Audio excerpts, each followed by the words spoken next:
All right, the final chapter in this first segment of the Norton Field Guide is chapter 4. It's called Developing Academic Habits of Mind. So this chapter sort of pulls together all of the first three foundational chapters and gives you some hints and tips on how to exactly do that, develop the academic habits of mind. So each one of these four slides has, like I said, tips and hints on how to keep moving forward in your academic career in this particular course, in other courses as well. And they all um, reflect back on a particular verb. So the verb for this slide is engage. Engage by making an investment in your education. Try to take the opportunity to learn as much as you can, even if you are not openly interested in the subject. We're not all interested in everything. In fact, most of you, from what I understand from the slides and slideshows, are interested in a medical career of some kind. If that's the case, then writing and reading and thinking about literature, whether it's nonfiction or fiction, is not something that is at the top of your list of academic interests. And the same went for me with science. I tried to take science classes when I was in college that I thought I might enjoy, such as meteorology and oceanography. They were actually both really boring, but I tried at least, and I worked on them. Take notes, and went to all the lectures, tried to stay as engaged as possible and find any kind of bit of interest that you might be able to find. Think about your purpose for being in college. It's the one time in your life you can learn for learning's sake, as well as learning to get a degree toward a career. And if you feel distracted from reading and writing from this class or other classes, try journaling, try taking a break, do anything so that you still persist and engage, but you keep moving forward. Be curious. Ask questions of me when you are confused. Use email, use office hours, which are, of course, through email, but you can also use video chat, as I explained in the syllabus. It'll be something that we can set up individually if you would like to talk verbally. Pay attention. Pay attention to those who disagree with you, even in our political world that is increasingly divided, like I talked about in the very first chapter. Be open as well to new ideas. Try to be respectful of them. Look for common ground between yourself and others. Common ground may not be possible with particular ideas that you are absolutely on one side or the other for.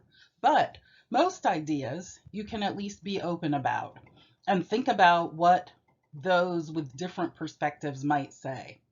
Again, the believing and doubting game. What do you believe about their argument? What could you doubt? How can you be open about it?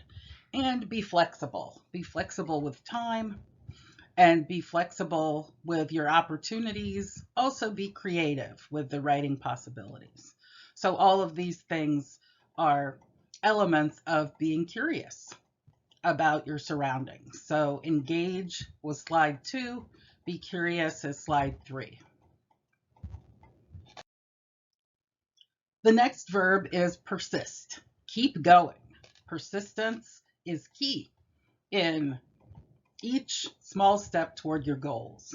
If your goal is to pass the course, then passing the course means making a plan, trying to stick to it.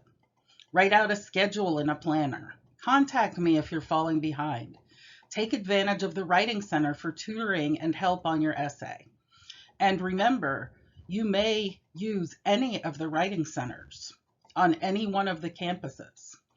If you click on the left bar of Blackboard, Tutoring at TCC, you will be led to the different writing centers. Some of them have asynchronous appointments for you to just send your essay in. The tutor will read it and provide comments on it and send it back, just like I do for the semester. However, there are some writing centers that offer synchronous opportunities. That is, if you have a block of 30 minutes during the time when the writing centers are available, which I think are about anywhere between 8 and 12 hours a day, you can, in a synchronous manner, talk to someone. You will upload your paper and you will work on the paper through Google Docs with them. So you will talk and work on revision at the same time. So there are different possibilities for working with the various writing centers. And of course, that also gets you extra credit. So engage, be curious, persist. Finally, reflect and take responsibility. Reflect on what you did well as the assignments come around, as you get grades on your assignments. Reflect on what you can do better on assignments. Reflect about how and when you learn and concentrate best. So, is it in the evening? Is it in the morning? I know many of you have work and family responsibilities, so there are only limited amounts of time that you can do this. But being an asynchronous class where you're working on your own time, this is when you have to work on scheduling and time management.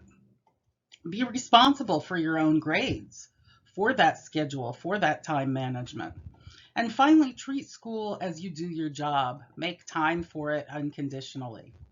I realize that's easier said than done, but you are here and we're at the beginning of the semester. So if you get yourself in the mind frame of engaging, being curious, persisting, reflecting, and taking responsibility, these will all help you as you move through the rest of the semester.